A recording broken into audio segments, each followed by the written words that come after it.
Dom, do you know when your old life ended? It ended 1 second ago. Mm. 1 second ago, it ended. It's done. 1 second ago, it ended. So when did your new life begin? 1 second ago. Now do the math. 60 seconds per minute, 60 minutes per hour, 24 hours per day. In one 24-hour period, we have 86,400 new opportunities for new life every single day. All we have to do is take them. You are now listening to the Highlight Reel Builder for Authors, the Going North podcast. I'm your host, certified self-leadership trainer and author of the best-selling book, Stay the Course, Dom Reitman. And you're going to be getting some goodies today from the guest that's up next.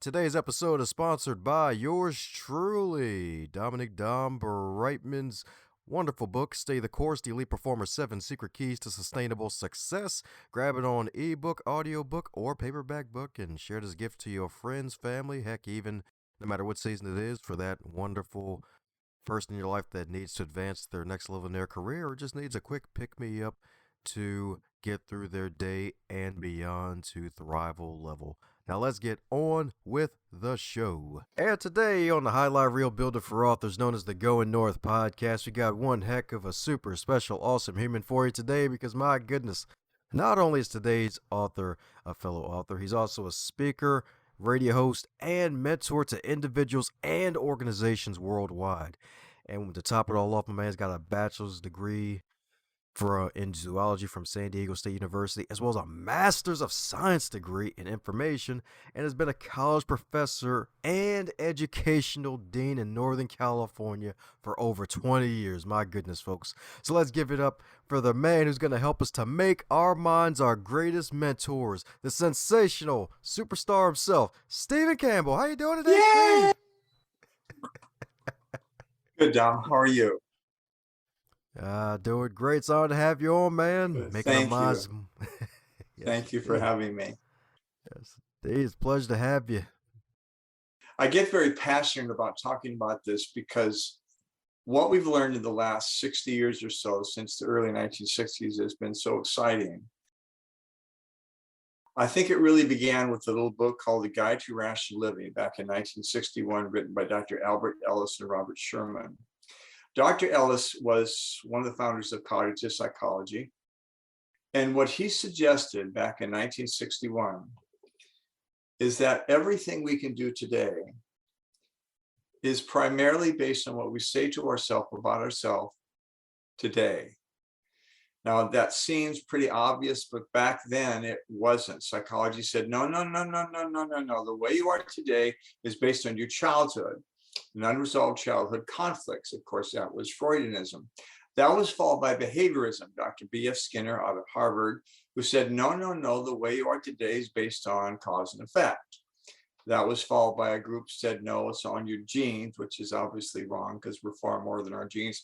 There's another group that talked about their environment. They said, no, everything you are is because of your environment, your birth order, your mom, your dad, your sister, your brother, etc. And Dr. Ellis came back and he said, you know what? I think they're all true. How could they all be true? Because when you say it, your brain believes it, and then its job is to make it true. So let me give you an example of that. For the first 42 years of my life, I really was convinced I was dumb in math, especially. I saw numbers, I would freak out. Can't do math, that's the way it is, But then in the 70s, I discovered computers. And I discovered that computers and I just get along together. So this is way before the Apple II. I began taking them apart and putting them back together and learning all this stuff. Eventually I went back to school and got a graduate degree in computer science. And I began teaching computer courses. And then the dean came to my office one day. He said, one of our math professors just quit. So you are our new math professor. Wait a minute. I can't do math. I can't do math. He said, you want a job? Learn. There's the book. Next semester. Well, I needed the job. So I ran down to the Roner Park Library, picked up all of the books I could on brain-based learning. That's how this whole thing started. And I began teaching my math courses based on how the brain learns, because I already had kind of a background with that. And students began saying, oh my goodness, you're such a wonderful math teacher. And then the dean said, all the students saying, I will only take math if Mr. Campbell is my professor. And what I began doing, Don, is I began listening to those students rather than what I've been telling myself. And here's a wonderful thing about the brain. And this is the foundation of everything that I teach, my books, everything. Our brain believes what we tell it without question, no arguments. That's scary. And that's wonderful. The scary part, according to Dr. Chad Helmstetter, who wrote What We Say When We Talk to Yourself, is most of what we say to ourselves, Dom, is negative. Most of what we say, 75 to 85% of what we say, and this isn't just me, I thought I was the only one. No, we live in a broken world. We're broken people. And most of what we say to ourselves is negative stuff. Okay, so that's the scary part. But here's the wonderful part. When you become aware of that negative stuff, which I'll be teaching you how to do tonight, you can say to your brain, wait a minute, I'm just not going to say that anymore. That's not going to be part of the messages I've been giving myself. And you know what our brain says to that? Because it believes everything you tell it. It says, oh, okay, I believe you. So I went back and I began saying to myself, I'm really good at teaching math. This is really fun. And I began to delve all sorts of ways to teach math. And I eventually ended up writing 2 college textbooks. And what do you think? Math. So the point that I want to make is this. If everything we can do today is primarily based on what we say to ourselves about ourselves today, we can change what we are saying to ourselves about ourselves when? Right now. And when we do, what does our brain say? Oh, okay. Is it true? Don't even care. All I care about is what you tell me. Now, I've had the privilege of sharing this all over the world. And often I hear from many of my clients and the people who listen to me, you got to realize, Steve, I'm 60, 70, 80 years old. Or I've been raised this way and I'm really limiting myself. And I tell myself bad things and my brain just can't really change. So let's take a little bit of time to talk about the physiology of the brain and how we learn and how much we can learn. Let's do that, okay? And let's use our daughter Sarah as an example. We have 2 daughters. Sarah is 42. So let's go back 40 years when she was 2 years old and she was being raised in Roner Park. And Mary says to me, we got to teach Sarah about the city. And I said, okay, I'll read her a book because I'm a scholar. So I read her a book. Here's how the brain learns. When I read her something, the brain records that information right under here, under the prefrontal cortex. And it creates what is called a neural cluster, a teeny cluster of neurons. And there's one for the book. I read her another book, so there's another cluster of neurons. Then we introduce her to people in San Francisco and Oakland. And then we showed her some fire stations and some parking lots and all the things that are in a city. And so you got all these little clusters clustered up here in the brain. Now, right now, they're kind of just higgly-piggly anywhere. There they are. The brain hates that. So when we go to sleep at night, here's what our brain does. Here's what Sarah's brain did when she went to sleep. The brain looked at all the stuff that she learned during the day, and she said, and it said, okay, this relates to that, and that relates to this, and this should be connected, and that's it. So what it does is it begins connecting all of this stuff. And over time, it develops patterns. So Sarah now has a pattern of a city. It's got people, lights, cars. She'll never, ever, ever forget. That's called long-term memory. Now, how many patterns can the brain carry? Well, the patterns are based on the connections. The connections are based on the number of brain cells that you have, which is around 83 billion. Each of those cells, those neurons, are connected to an average of 10,000 other neurons. Now, that's not a multiple, Dom, that's a power. So the number of connections, the number of patterns which the brain can carry is 83 billion to the power of 10,000. Wow. Yeah, 83 billion times 83 billion, 10,000 times.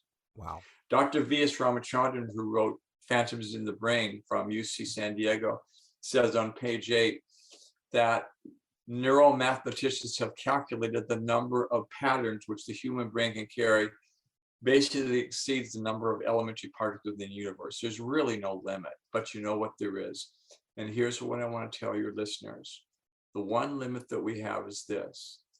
The one item that holds us back from learning and growing and changing is what we say to ourselves.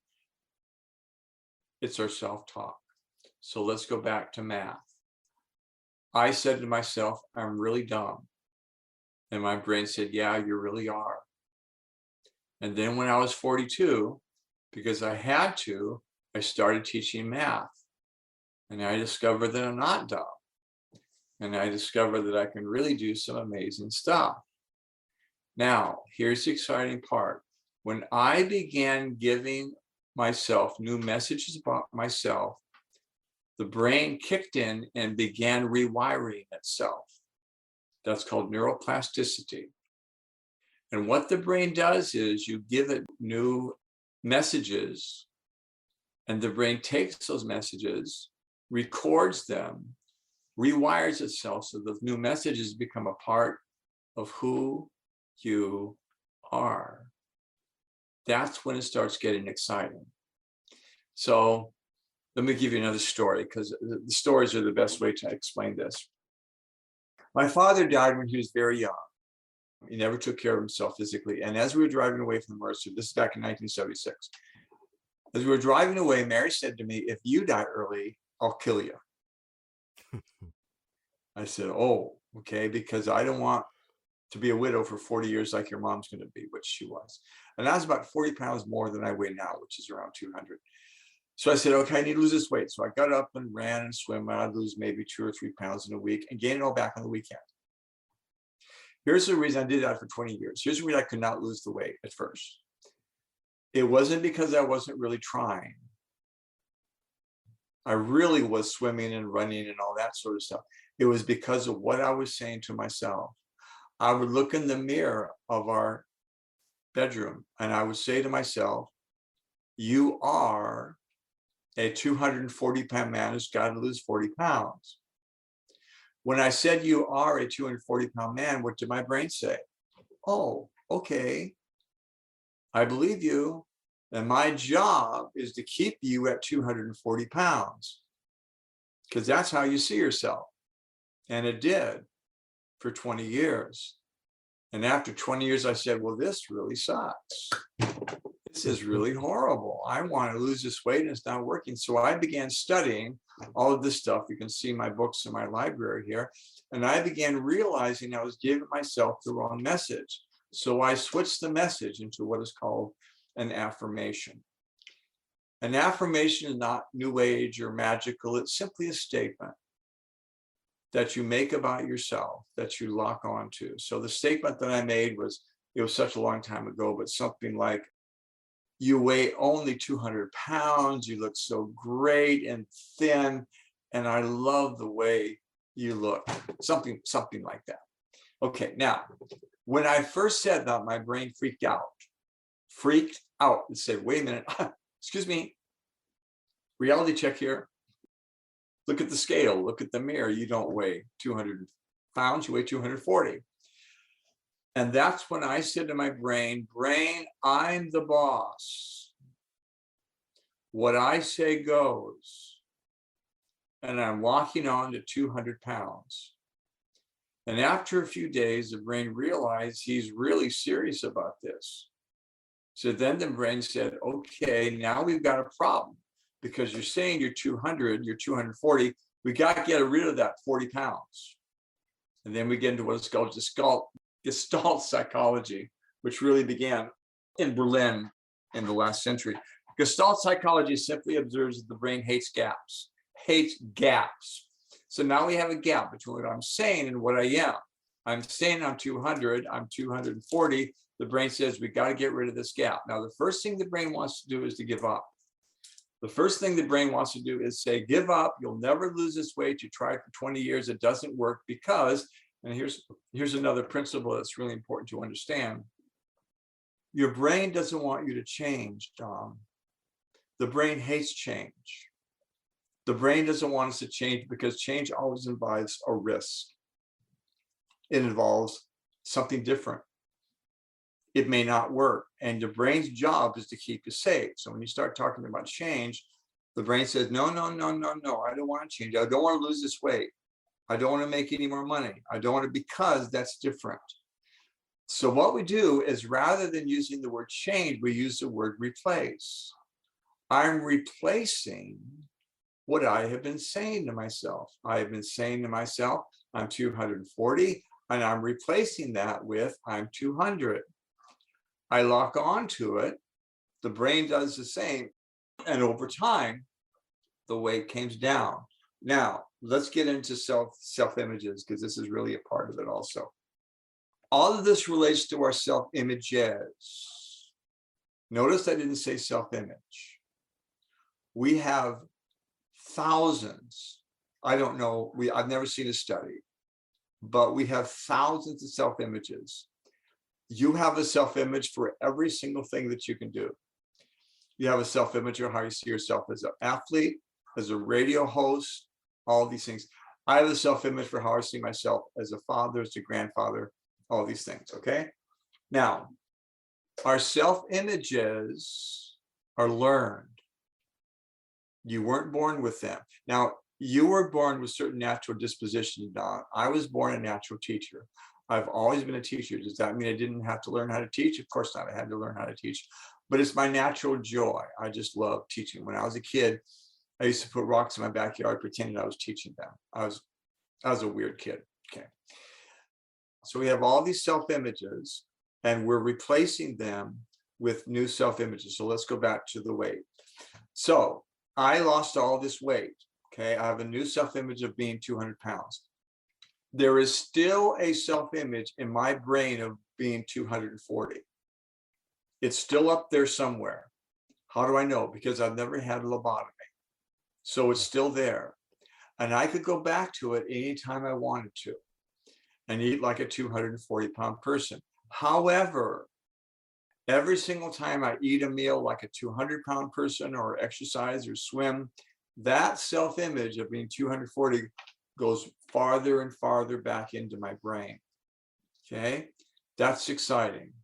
So we've talked about how our brain believes what we tell it. We've talked about the fact that the primary element that holds us back is our self-talk. I cannot emphasize that enough. Let me share with you another story that illustrates that. I ended up teaching math at the University of San Francisco. And a student came in the office after the first day of class.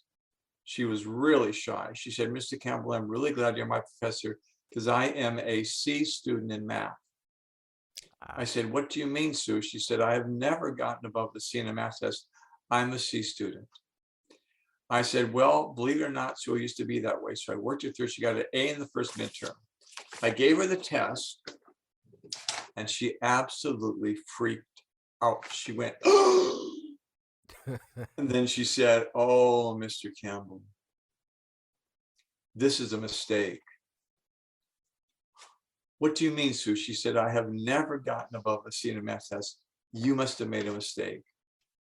And I said, I didn't, Sue. This is a genuine A. So then she looked at it longer. I'll never forget this. She looked at it longer, and then a big smile creased over her face. And she said, do you know what this means? I said, of course I do, Sue, but you tell me. Mr. Campbell, this means that when I flunk my next test, I can still maintain my C. Mm-mm. I said, Sue, just get an A on every test. She said, oh, I can't. Why? Because I'm a C student. And that's exactly what happened. She flunked the next test. She got a C in the course. So I sat down with her. I said, Sue, answer me this. What would have happened if you had flunked this first test? Dom, do you know what she said without a moment's hesitation? She said, easy, I would have studied like crazy, get an A on the next test. I'd have to maintain my C. I said, Sue, just get A on every test. She said, I can't. Why? Because I'm a C student. But you know what? It doesn't stop words there. This is how I was raised. This is what I look like. This is where I get stuck. This is what I cannot do. This is what's too much for me. This is what the way it is. Or, Dom, do you know when your old life ended? It ended 1 second ago. 1 second ago, it ended. It's done. 1 second ago, it ended. So when did your new life begin? 1 second ago. Now do the math. 60 seconds per minute, 60 minutes per hour, 24 hours per day. In one 24-hour period, we have 86,400 new opportunities for new life every single day. All we have to do is take them. Why is this so exciting? Because people hear this and say, oh my gosh, this is so wonderful.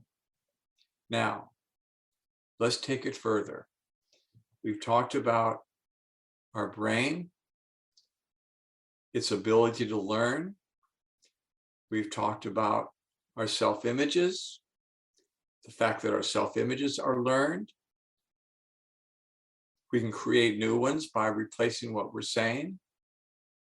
Now let's talk about our feelings, because it turns out, Dom, that we're not thinking people who feel. We're feeling people who think. So let's talk about that. Let's go back to the work of Dr. Albert Ellis in A Guide to Rational Living, which is, I get his book down, but we don't have the time. One of the observations he made, in a sense been supported by research all over the world in psychology, is that our feelings don't come from how we were raised. They don't come from events in our lives. They don't come from our successes or our failures. Do you know where they come from, Dom? They come from what we say about how we were raised. They come from what we say about events in our lives and events and failures. Let's be more specific. They come from our beliefs. They come from what we believe about how we were raised and what we believe about events in our lives. Now, why is it so exciting?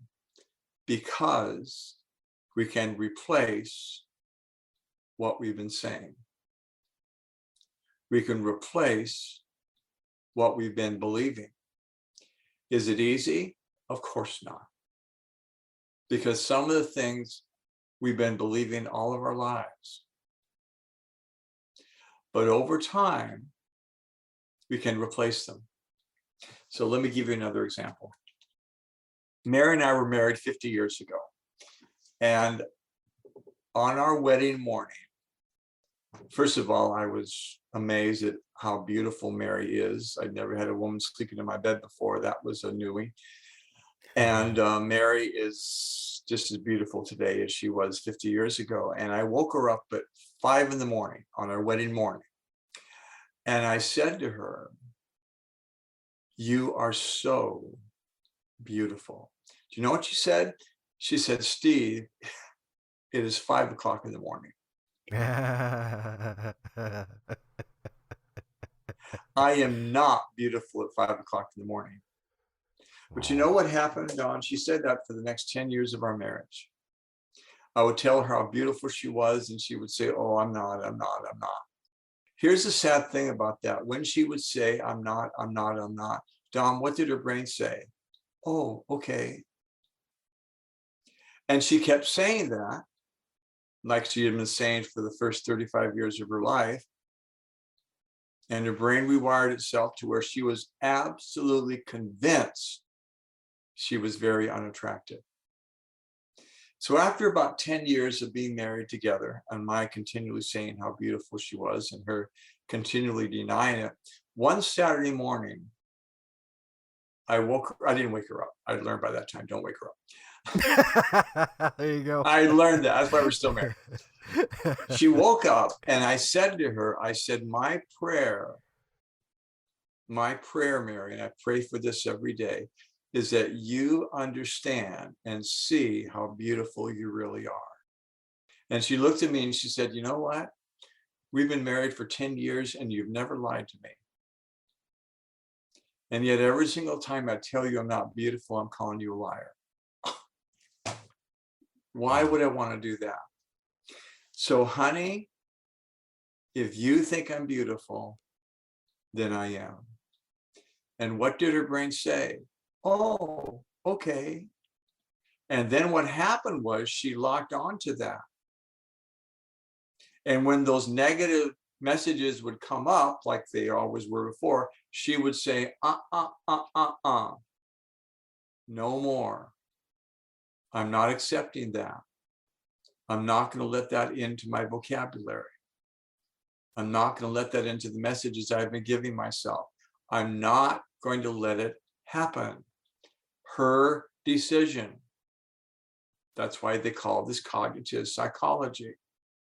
And the more she did that, the more convinced she was that she was really pretty. That's exciting.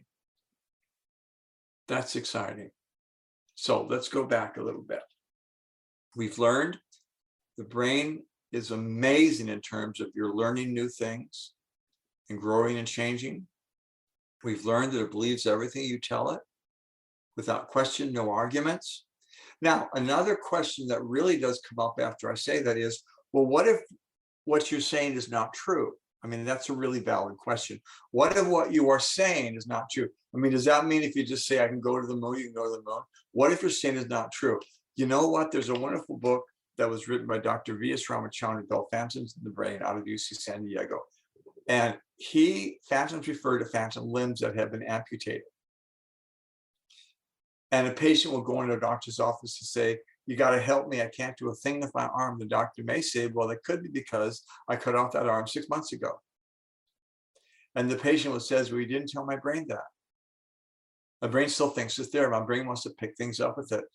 So the brain doesn't care whether what you're saying is true or not. Let me share with you another amazing story from that book. I think it's chapter 11. Shirley Knight walked into a doctor's office at the height of the Great Depression. We have the medical records, so this actually happened. This is a Dr. Martin. He was an OBGYN in Manhattan. And she was very pregnant, very excited. This is her first baby. And she said, my husband has been out of work because since during the Great Depression. So I have not been able to get to a doctor or nurse. I think I'm going to deliver. Would you give me an exam? He said, absolutely. So he did. And everything was normal except for a couple little hiccups. Her belly button was still an innie, not an outie. And he couldn't find a fetal heartbeat. In fact, she wasn't pregnant at all. She had a condition called pseudocyesis, which does not happen too much here in America. But it does in some third world countries. As he talked to her, he discovered that her brothers and sisters all had children. Her friends all had children. They had been trying for 10 years to have children. And finally, when she missed 3 periods, she declared to her husband, I'm pregnant. And the hormones kicked in.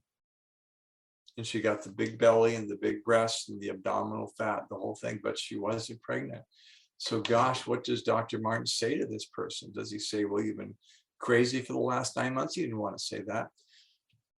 So I lied to her. He said, you're right. You're going to deliver today. You don't have time to get to a hospital. I'll deliver you right here.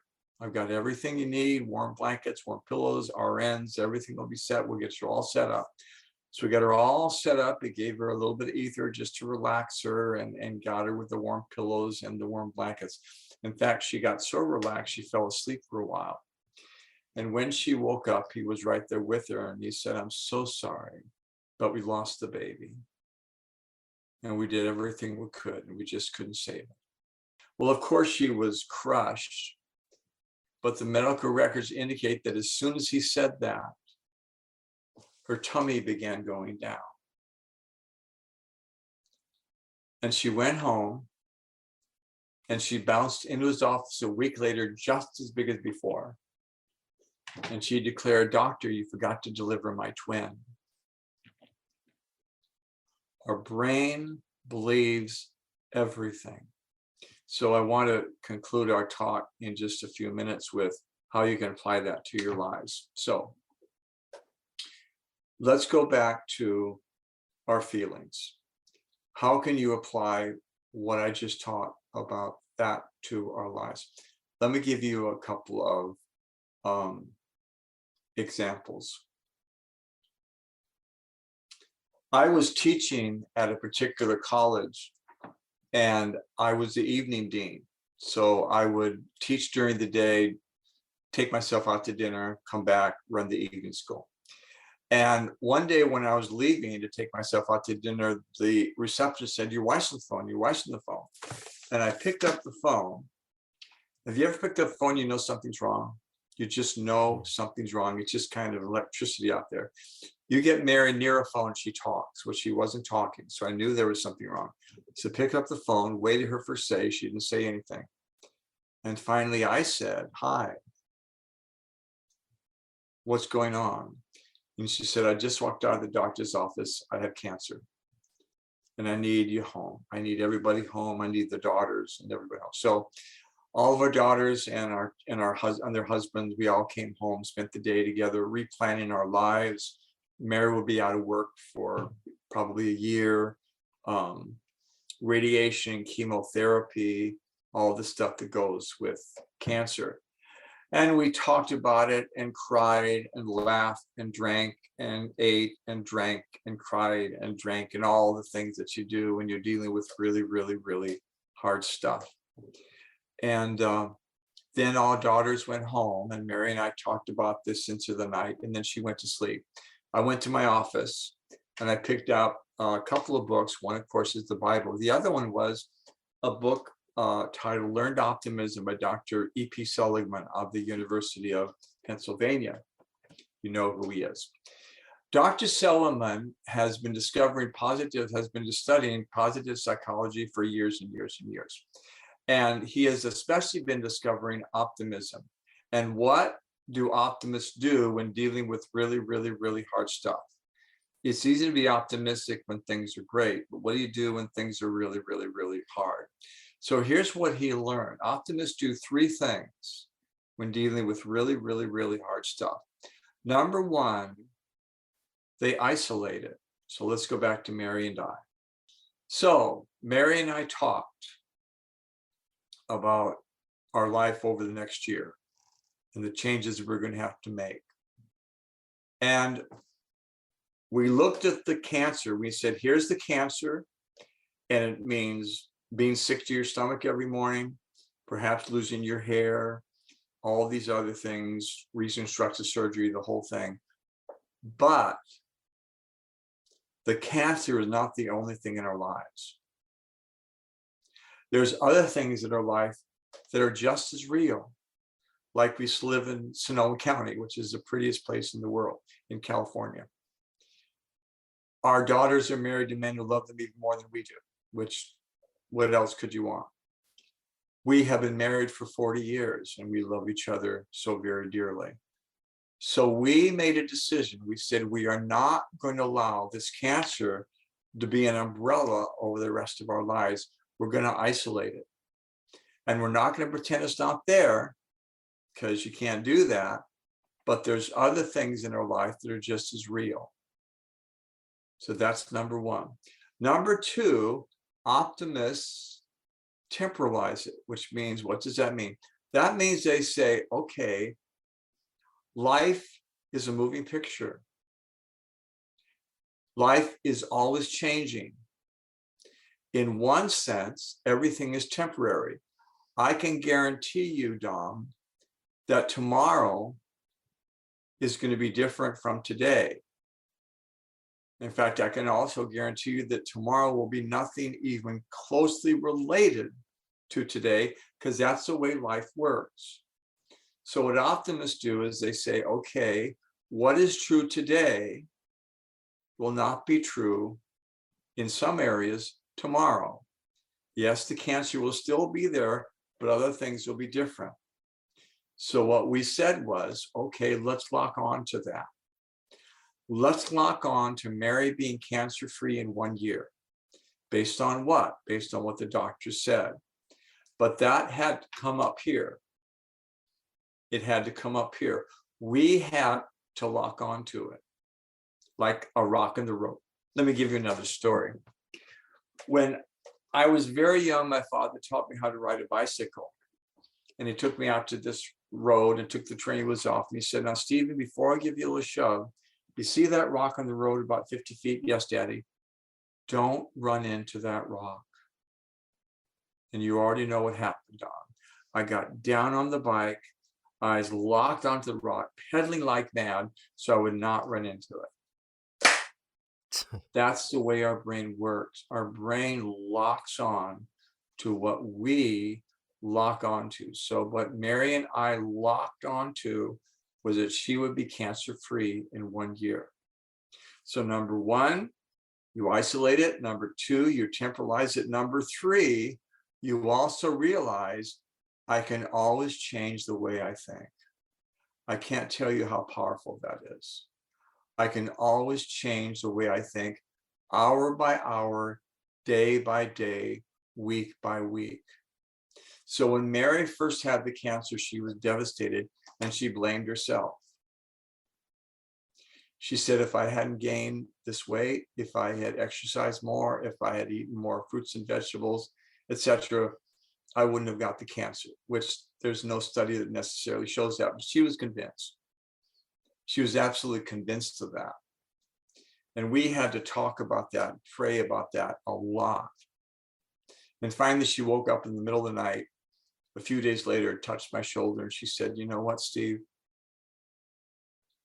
This isn't my fault, is it? I said, no, honey. Stuff happens. I wish it didn't, but it did. Why? I don't know. But stuff happens. A year later, she was cancer-free. And the year after that, the year after that, the year after that. And then she called me around the same time of the day, because I was still teaching at the college. Except this time it was different. When I picked up the phone, she said, hi, what's going on? I just walked out of the doctor's office. They found something. How are you doing? You know what, Steve, I'm doing all right. How? I made it through last time. I can make it through this time. What changed, Dom? Not the cancer. It's what Mary said about the cancer. Can you see how powerful that is? Everything belongs right up here. For many, many, many years, I taught this at a doctor's office who dealt with grossly obese patients that were 400, 500 pounds. And she had heard about what I was doing. So she called me to her office and she said, okay, Steve, here's what happens. I have these patients and they come in and they go through the diets and they go through the exercise and they lose the weight. But as soon as they get off of the program, what happens, Don? They gain all the weight back. Why?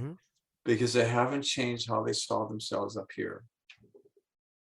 So what I would do is I would go in every Tuesday night, and for many years I would go in there and help them lock on to being 200 pounds or 150 pounds or whatever weight they needed to be, because it needs to start up here. Up here. You need to lock on to what you really want.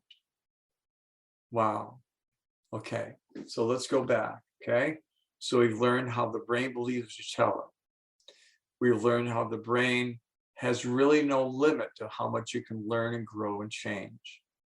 We've talked about your self-images and the fact that they're learned, and you are still affecting them by your self-talk. You're still affecting them by what you are saying to yourself about yourself. That's scary and that's wonderful. It's really up to you. And then we talked about our feelings. The fact that we're not thinking people will feel, we're feeling people will think. Let me give you one more story and then I'll begin to close, okay? 2019 was a very challenging year. At the beginning, I'm sorry, 2018. In the beginning of the year, I discovered I had cancer, and then cataracts, and then diabetes. And then at the end of the year, I discovered I had advanced heart disease. My mitral valve was flopping all over the place. Well, for the cancer, they took a great deal part of my scalp off, and now I'm cancer-free. For the diabetes, they had to completely change my lifestyle. I've lost 30 pounds. And then for the cataracts, they replaced my lenses up here with new lenses, and now I don't need to wear glasses anymore, which is wonderful. And for the advanced heart disease, I had open heart surgery 2 years ago, and now my heart is as good as new. But the point I want to make is that my feelings did not come from the cancer or the cataracts. Don, they came from what I was saying about the cancer and the cataracts. Why is that so wonderful to hear for your listeners? Simply this: the truest thing about you is what you say to yourself about yourself. That's so exciting because you're in control. My wife was an elementary school principal, and one night we were talking and she said, I gotta tell you what happened this morning. I woke up early this morning. I was already in my office studying, and she said, I remember that I was going to have a meeting with this parent who was absolutely horrible. And I said to myself, while I'm still lying in the bed, I'm going to have a horrible day. Now, she's been coming to my seminars for years, and you can see where we're coming from this dawn. When she said, I'm going to have a horrible day, what did her brain say? Oh, okay. Yeah, you're right. But it doesn't stop there. Your brain looks for ways to make it horrible. And when she realized that, because she's been coming to my seminar, she said, I jumped out of bed, stood next to my bed in my nightgown, and I talked to my brain.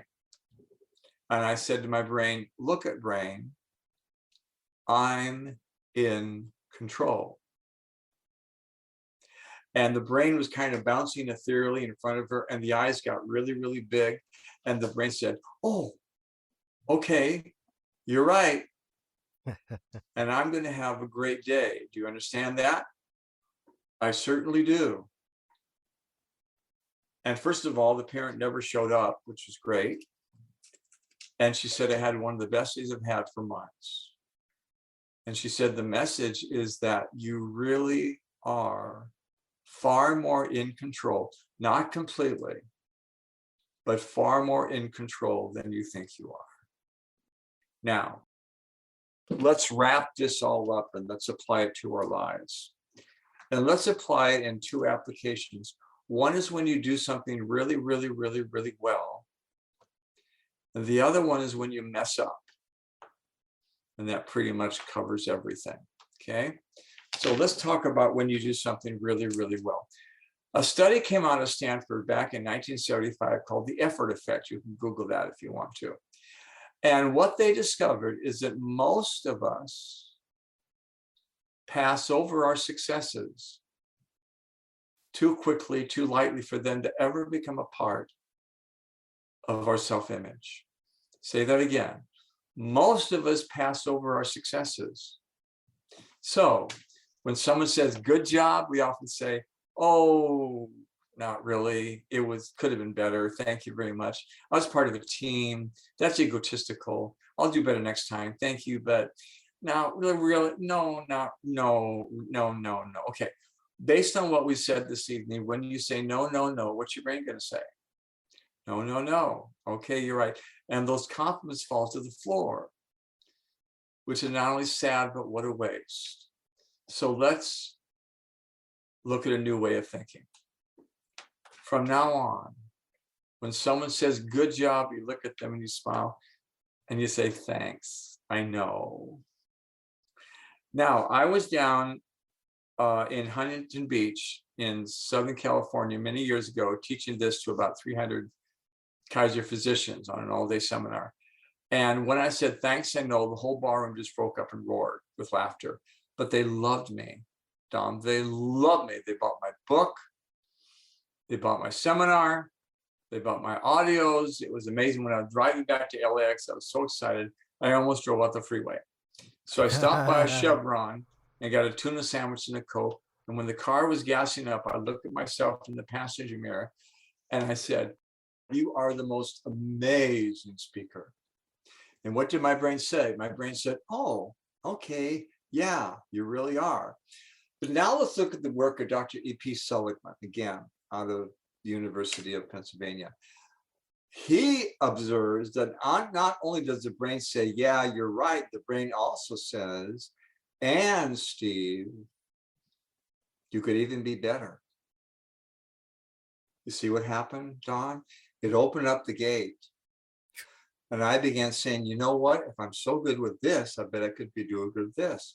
So I'll take this slide and move this slide over here and get rid of that slide and put this slide over here. And all sorts of ways to become a better speaker. Now, if I'd said to myself, you know what? You messed up here, you messed up there, you messed up here.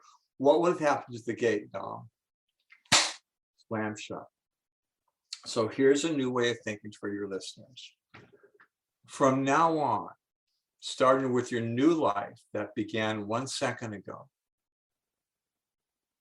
When you do something well and someone compliments you, you look at them and you smile and you say, you know what?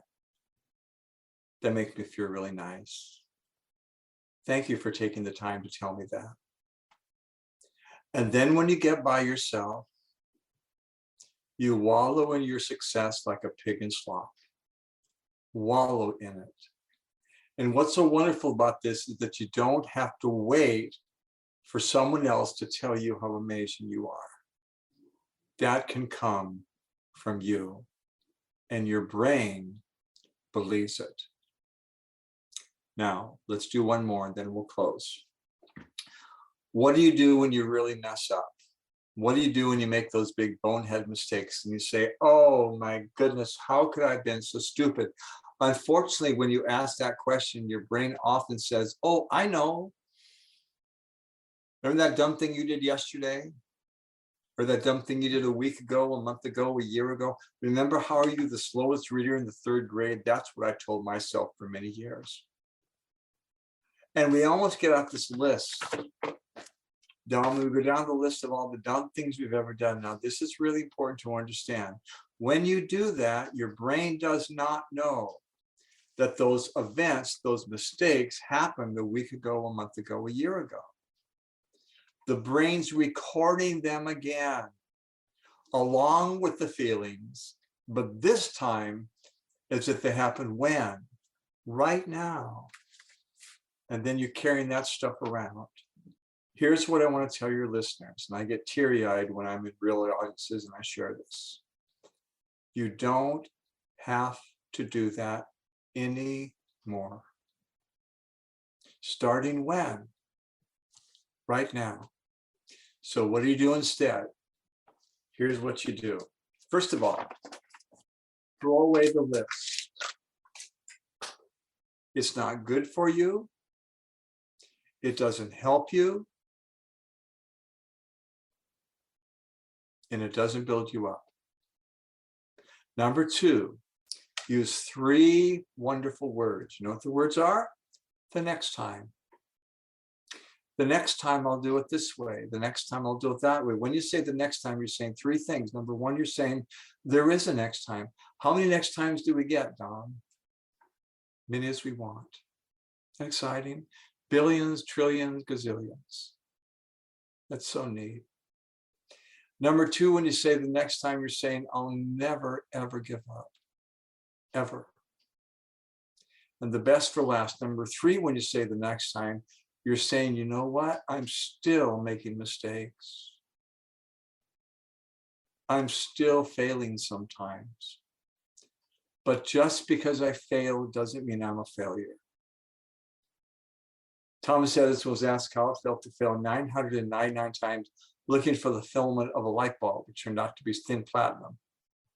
And he said to the New York Reporter, he said, you know what? I did not fail 999 times. I simply found 999 ways that didn't work. That's what the world has been doing over the last 2 years with COVID. Finding what doesn't work so they can discover what does. I was on my way to work one morning. I was waiting for the light to change. And a kid came up to me in a very, very fancy car. That's my little Toyota. And I knew what was going to happen. The light changed. Sure enough, he went peeling out in front of me, roaring up the freeway, passing everyone, showing off his new car. And as I watched this, I had this epiphany. How many cars are already in front of him?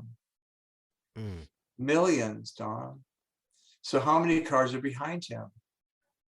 Millions. So maybe it's not a matter of how fast you get there. Maybe it's a matter of you're going in the right direction. But even when you go in the right direction, sometimes we just run out of gas.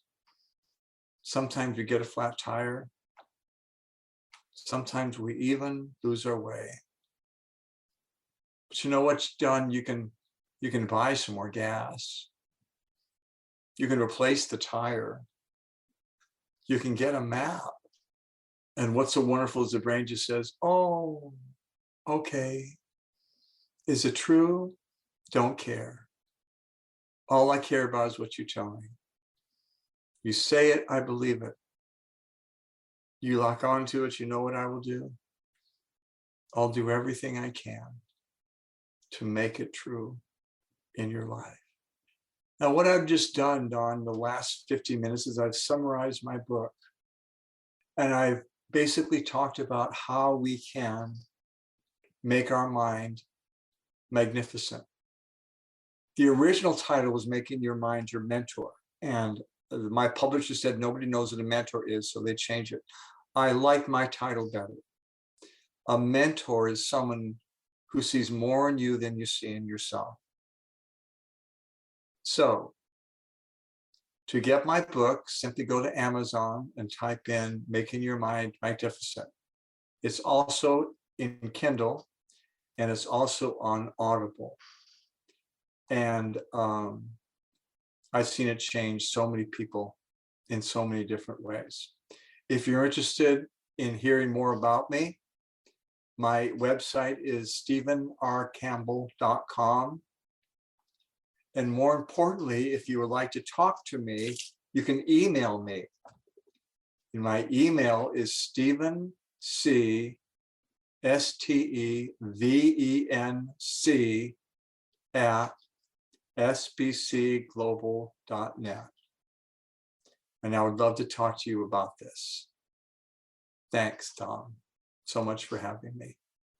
Woo! My pleasure, Steve. My pleasure, Steve. That's right, indeed. That's right, folks. That's right. Y'all got 50 minutes of raw, powerful content, baby. Summarization of making your mind magnificent. Or should I say, making your mind your magnificent mentor. How about that one? There you go. There you go. That's what I'm talking about, indeed. That's what I'm talking about, indeed. So definitely head over to Steve's website, shoot him an email, buy copies of his marvelous book and share with your friends indeed, and heck, even buy the Audible version too, because he is yours truly himself. The wonderful, sensational Steve is reading it, y'all. So definitely pick it up, share it with your friends, your cat, your penguin, dog, and heck, even the camel. So before you make a run for it, quick question I like to ask every guest, and that is, if you're to wake up tomorrow and you're a 25 again, but you're in the current year with all of your knowledge and experience, what advice would you give to yourself? I would pay attention to what I'm saying to myself about everything. And when the negative stuff comes up, just stop it and say, you know what? I'm just not going to say that anymore. And my brain will say, oh, okay, that's exciting. Woohoo! That's what I'm talking about indeed. That's what I'm talking about indeed. Definitely exciting indeed. So if you're excited like yours truly, head over to StephenRCampbell.com. That's StephenRCampbell.com. StephenRCampbell.com. So any other parting words before we close up shop, Stephen? No, if you would like to talk to me, just email me at stevenc@sbcglobal.net. And again, my book is Making Your Mind Magnificent, and it's on Amazon. Thank you again, Don, so much for this time. Thanks a bunch for tuning in and setting aside some of your time to listen to this wonderful podcast, Going North. If you really enjoyed what you heard, do me a solid and share this with your network and someone that you care about that would get something out of it too. And be sure to subscribe to hear more, and heck, even check out the backlog if you would like, because there are hundreds of episodes to choose from, and they just keep getting better and not butter.